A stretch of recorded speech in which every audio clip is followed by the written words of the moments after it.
Good morning बच्चों। मैं विजय कुमार शर्मा राजकीय इंटर कॉलेज मथुरा से 12वीं क्लास की भौतिक विज्ञान खंड का की पहली इकाई यानी स्थिर वैद्युतिकी के अंतर्गत संधारित्रों का संयोजन यानी हम संधारित्रों का संयोजन आज पढ़ेंगे। जब हम रेडियो में या अन्य प्रयोगों में धारिता का मान परिवर्तन करने के लिए संधारित्रों का संयोजन किया जाता है, तो धारिता का मान परिवर्तन करने के लिए संधारित्रों का संयोजन करते हैं, वो हम दो प्रकार से करते हैं। उसमें जो पहला प्रकार है श्रेणी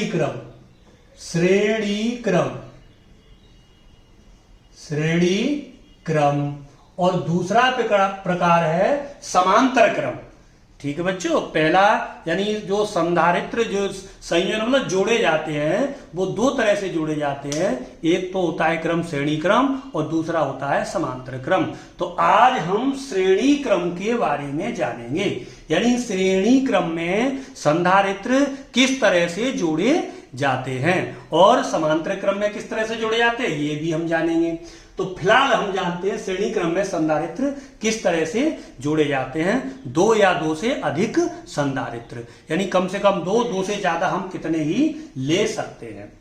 तो अब देखिए श्रेणी क्रम हमने मान लीजिए 3 संधारित्र लिए। 3 संधारित्र मैं यहां ड्रॉ करता हूं। ये है मेरा पहला संधारित्र, ये हो गया पहला संधारित्र, ये हो गया मान लीजिए दूसरा संधारित्र।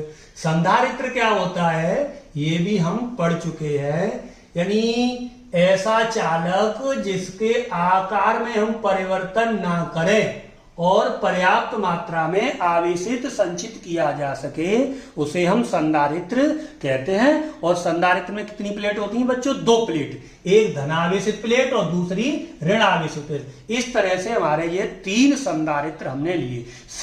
श्रेणी जानते हैं, सीरीज, एक फिर दूसरा फिर तीसरा, एक के बाद इस तरह से लेते चले जाते हैं। तो 3 संधारित्र मैंने यहां ड्रॉ कर रखे हैं। अब देखो, अब इस तरफ से अगर हम लेते हैं तो ये हमारा पहला संधारित्र है, ये दूसरा है, ये तीसरा है। अब हम क्या करेंगे, जो पहला संधारित्र है इसका मान लीजिए इसको ए सिरे से जोड़कर हमने इस पे जोड़ दी बैटरी। ठीक, इधर इसका जो पहले संधारित्र का जो पहली प्लेट या पहला सिरा वो हमने जोड़ दिया बैटरी से। अच्छा, जो तीसरा है या मान लो 4 है, इस केस में हम 3 ले रहे हैं, तो तीसरा संधारित्र है इसकी जो दूसरी प्लेट है, ये पहली प्लेट दूसरी प्लेट, पहली प्लेट दूसरी प्लेट, पहली प्लेट दूसरी प्लेट, इस क्रम में। तो जो दूसरी प्लेट है तीसरे संधारित्र की, इसको भी जोड़ देते हैं हम बैटरी से। ठीक, अच्छा देखिए पहली प्लेट का पहले संधारित्र की पहली प्लेट का पहला सिरा बैटरी से, और इसकी आखिरी वाली कहें तीसरी प्लेट का दूसरा सिरा किससे जोड़ा, ये भी बैटरी से। अब देखो पहली प्लेट का दूसरा सिरा यानी ये वाला सिरा दूसरे संधारित्र की पहली प्लेट से जोड़ेंगे, ये इससे जोड़ दिया। ठीक, अब ये दूसरी प्लेट का दूसरा सिरा, दूसरी प्लेट का दूसरा सिरा तीसरे संधारित्र की पहली प्लेट से जोड़ देंगे। तो ये जो क्रम हम देख रहे हैं, ठीक, किस तरह से, चाहे तो एक बार बड़ा इजी है, एक बार और दे सकते हैं। पहली प्लेट का पहले संधारित्र की दूसरा सिरा यानी दूसरी प्लेट दूसरे संधारित्र की पहली प्लेट से, और दूसरे संधारित्र की दूसरी प्लेट तीसरे संधारित्र की पहली प्लेट से जोड़ते चले जाएं, इसी क्रम में आगे भी जोड़ते चले जाएं, तो इस प्रकार का क्रम होगा। वो कौन सा क्रम होगा? श्रेणी क्रम होता है। अब देखो, अब यहां इसका मान लीजिए विभवांतर बी है, यहां से प्लस क्यू आवेश गया, यहां से प्लस क्यू आवेश इधर बैटरी से जोड़ा गया, तो इस पर जो पहली प्लेट है संधारित्र की, इस पर प्लस क्यू आवेश वितरित हो जाएगा। ठीक, अब क्या होगा, प्रेरण के कारण, ये आप जानते हैं संधारित्र के बारे में भी जानते हैं, प्रेरण के कारण इस पर कौन सा माइनस आवेश वितरित हो जाएगा। यानी इस पर हो गया, पहली प्लेट पर हो गया प्लस क्यू और इस पर हो गया माइनस क्यू। ठीक, प्रेरण के कारण दूसरी पर भी समान मात्रा में आवेश वितरित हो जाएगा। अब यहां से प्लस क्यू आवेश निकलेगा तो इस पर भी प्लस क्यू आवेश वितरित हो जाएगा। ठीक, प्रेरण के कारण इस पर माइनस आवेश वितरण हो जाएगा, प्लस क्यू माइनस क्यू। इसी तरह आगे इस पर भी कौन सा, प्लस आवेश वितरित हो गया, इस पर माइनस। तीन संधारित्र हैं, उस पर बैटरी से जोड़ने पर, यानी पहला बैटरी से इधर आखिरी बैटरी से जोड़ने पर इस तरह से उसमें आवेश वितरित हो जाएगा, प्लस क्यू और ये हो गया माइनस क्यू। अब देखो इस तरह से ये क्रम बना। ठीक, इसको बोलेंगे हम श्रेणी क्रम। अब यहां ध्यान ये देना है, देखो यहां से आवेश गया, अब आवेश देखो पहला दूसरा तीसरा ऐसा क्रम से जुड़े हुए हैं, पहला दूसरा तीसरा। ठीक, तो आवेश के जाने का रास्ता मान लो इधर से एक ही है, तो इधर से ही आवेश बाहर निकलेगा। तो आवेश के जाने का जब रास्ता एक ही हो, ठीक है, तो उसके आवेश में परिवर्तन नहीं होगा। ठीक, इसको आप इस तरह समझ सकते हैं, जैसे इस सिरे से मैं पानी इसमें डालूं तो उतना ही पानी इधर से बाहर निकलेगा। ऐसा ही कुछ पानी की तरह आवेश के बारे में है। आवेश तभी बदलेगा जब उसके रास्ते अलग अलग होंगे। तो रास्ते जैसे पानी की तरह, अगर इससे पानी, जितना पानी इधर से डालेंगे उतना ही पानी इधर से निकलेगा। पाइप चौड़ा मोटा हो सकता है, लेकिन पानी जो है जितना डालेंगे उतना ही बाहर निकलेगा। ठीक है, तो अगर रास्ते दो हो गए तो आवेश भी तभी बदलेगा जब इसके रास्ते दो होंगे। तो एक तरफ कुछ कम ज्यादा या बराबर भी हो सकता है, इस तरह से आवेश वितरित हो जाएगा। जब आने जाने का रास्ता एक ही है, एक ही रास्ता है ये, तो आवेश समान मात्रा में होगा। तो तीनों संधारित्रों में इस पर भी क्यू, इस पर भी क्यू, इस पर भी क्यू। ठीक, अब देखिए विभवांतर। अब यहां से चला, अब देखो विभवांतर, ये एक सिरा ये है, एक सिरा ये है, दोनों सिरे अलग अलग हैं। जब सिरे दोनों अलग अलग हैं तो विभवांतर इसका अलग होगा। इसके सिरा एक ये है, इसका सिरा, इसका विभवांतर अलग होगा, इसका विभवांतर अलग होगा, क्योंकि इनके सिरे अलग अलग हैं। तो सिरे अलग अलग होने से इनका विभवांतर अलग अलग होगा। तो इसका आवेश Q Q Q और इसका विभवांतर मान लिया कितना, V1, इसका विभवांतर मान लिया V2, इसका विभवांतर मान लिया V3 क्रमानुसार। पहला संधारित्र, दूसरा संधारित्र, तीसरा संधारित्र, इसी क्रम में इनको हमने मान लिया। ठीक है, इसमें देखो एक बार और समझ लीजिए, आवेश का तो ऐसा है कि जब तक उसके सिरे चेंज नहीं होंगे तब तक वो एक ही रास्ता आने जाने का है। तो समान मात्रा में आवेश इसमें से जितना इधर से डालेंगे क्यू, उतना ही क्यू बाहर निकल जाएगा। लेकिन विभवांतर के केस में सिरे हैं, विद्युत क्षेत्र में आवेश को एक बिंदु से दूसरे बिंदु तक ले जाने में किया कार्य, यानी दो बिंदु हैं, तो इसका विभवांतर अलग, इन सिरों का विभवांतर अलग, इन सिरों का विभवांतर अलग होगा। ये बात हुई आवेश की और विभवांतर की। अब देखिए धारिता यानी C।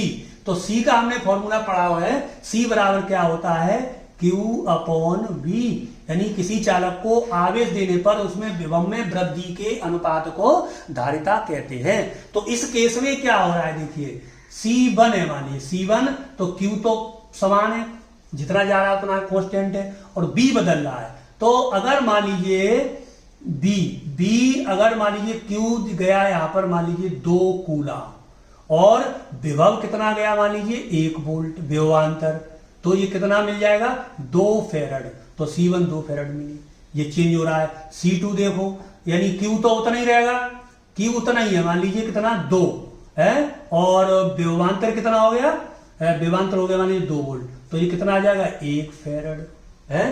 तो यहां मैं ये बताना चाह रहा हूं, ऐसे ही मान लो C3 देके 2 और उसका विभवांतर 3, तो कितना हो जाए, 2/3 फेरड। यानी इसका विभवांतर बदलने से हर एक संधारित्र की धारिता अलग अलग प्राप्त होगी इस सूत्र के अनुसार। तो इसकी धारिता मान लीजिए कितनी है, C1, इसकी धारिता कितनी है, C2, इसकी धारिता कितनी है, C3। तो श्रेणी क्रम के संबंध में हमने क्या देखा, जितने संधारित्र लगाएंगे उनकी धारिता अलग अलग होगी, उनके सिरों का विभवांतर अलग अलग होगा और उनका आवेश जो होगा वो एक यानी समान ही प्राप्त होगा। तो अब हम इस तरह का ये क्रम है, ये श्रेणी क्रम है। ये थोड़ा सा हमें लिखना पड़ेगा। 3 संधारित्र हैं और उनको किस किस तरह से हमने जोड़ा है। पहला संधारित्र की पहली प्लेट बैटरी से और जो अंतिम संधारित्र तीसरा का दूसरा सिरा, दूसरा या प्लेट बैटरी से, दूसरे का ये लिखना है पहली प्लेट का दूसरा सिरा दूसरे प्लेट की पहली प्लेट से और दूसरी संधारित्र की दूसरी प्लेट का इसका दूसरी प्लेट तीसरे संधारित्र की पहली प्लेट से जुड़ी है। तो इस प्रकार के क्रम को श्रेणी क्रम है। अब हम जानते हैं इसमें धारिता का व्यंजक। तो देखिए बच्चों, हम निकालेंगे धारिता का व्यंजक। तो अब हम निकालेंगे प्रथम संधारित्र।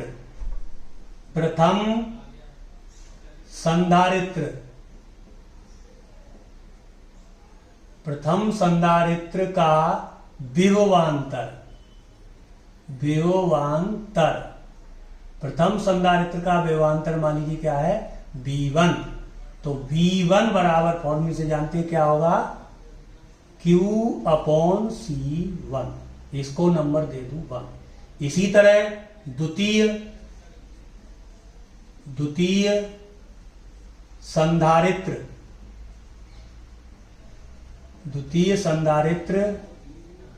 का विभवांतर। द्वितीय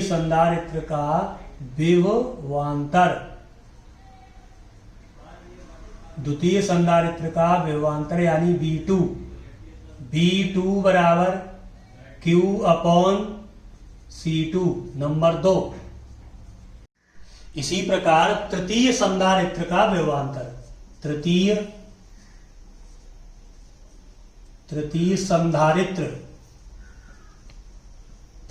संधारित्र का विभवांतर यानी कितना, तृतीय संधारित्र का मान लें V3। तो V3 बराबर Q/C3। तो इस तरह से हमें पहला, दूसरा, तीसरा तीनों संधारित्रों का विभवांतर हमने फॉर्मूले से ज्ञात कर लिया। अब देखो बच्चों क्या करें, ये 3 संधारित्र लगे हैं। तो अगर हम ये कहें 3 संधारित्र के स्थान पर इनके तुल्य हम एक संधारित्र ही लगा दें।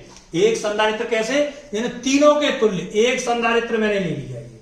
इस संधारित्र का विभव है मान लीजिए B, आवेश है Q और इसकी धारिता है मान लीजिए C, इसका विभव B है। एक अकेला संधारित्र लगा दिया, यानी 3 संधारित्र या और अधिक हो उनके तुल्य हम एक संधारित्र अगर इसमें हम लगा दें। कैसे, जरा थोड़ा ध्यान देना आप। 1 2 3 3 व्यक्ति किसी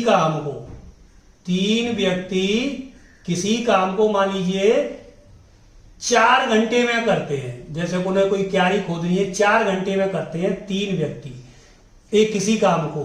तो एक व्यक्ति उसी काम को मान लो 4 घंटे में निपटा दे, यानी उसी काम को एक व्यक्ति 4 घंटे में काम कर दे। इसका मतलब क्या हो गया कि एक व्यक्ति 3 व्यक्तियों के तुल्य है, एक व्यक्ति 3 व्यक्तियों के बराबर है। क्लियर।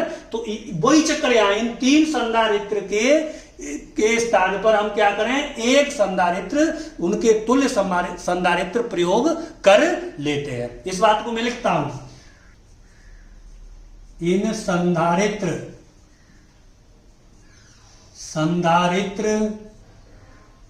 के तुल्य एक अन्य संधारित्र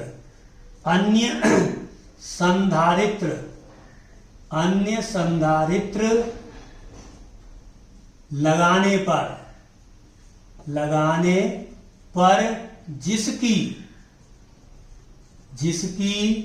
धारिता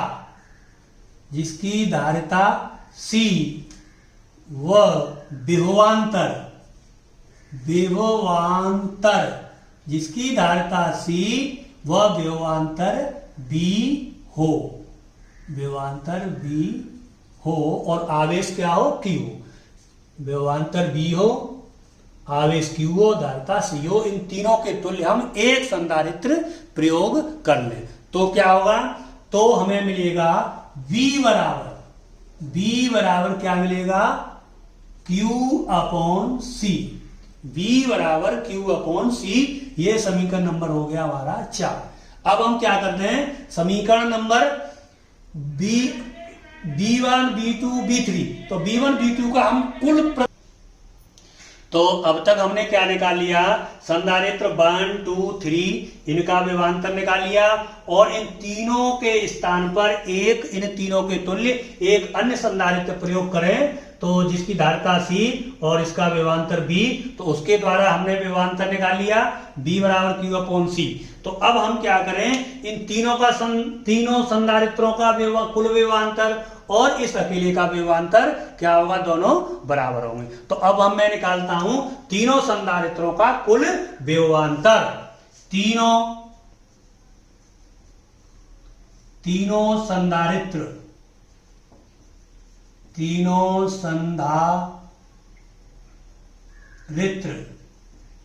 संधारित्र का कुल विभवांतर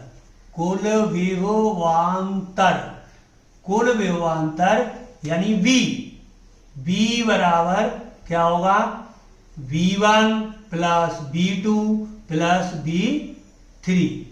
तो हमने इन तीनों का विभवांतर और इन तीनों के तुल्य उसका विभवांतर निकाल लिया। अब ये दोनों विभवांतर क्या हो जाएंगे, बराबर हो जाएंगे। इसको चाहो तो मैं इक्वेशन नंबर डाल देता हूं 5।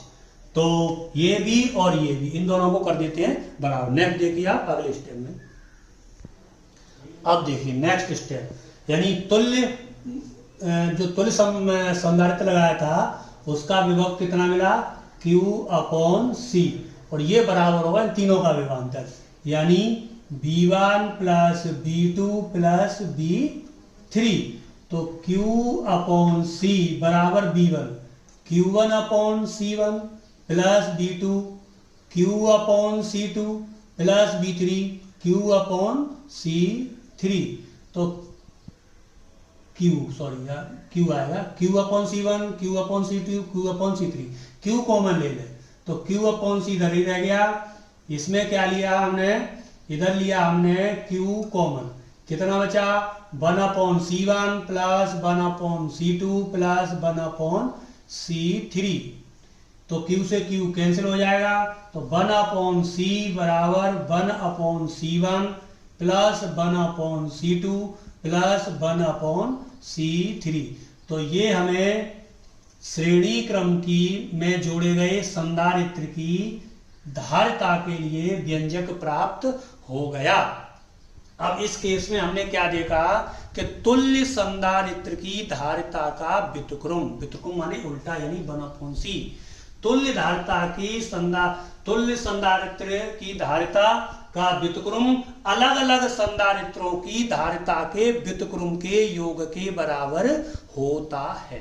ठीक है, एक बार फिर सुन लीजिए। श्रेणी क्रम के केस में यानी तुल्य संधारित्र की धारिता का व्युत्क्रम उसके अलग अलग संधारित्रों की धारिता के व्युत्क्रम के योग के बराबर होता है। हमने 3 संधारित्र लिए, अगर हम कई संधारित्र लें तो उस केस में भी क्या करेंगे, 1/c बराबर 1/c1 plus 1/c2 plus 1/c3 और ले लिए मैंने 1/c4, कहां तक ले लें 1/cn तक, यानी कितने ही संधारित्र लिए जा सकते हैं। उन संधारित्रों की तुल्य धारिता का व्युत्क्रम सभी संधारित्रों की धारिता के अलग अलग व्युत्क्रम के योग के बराबर होता है। धन्यवाद।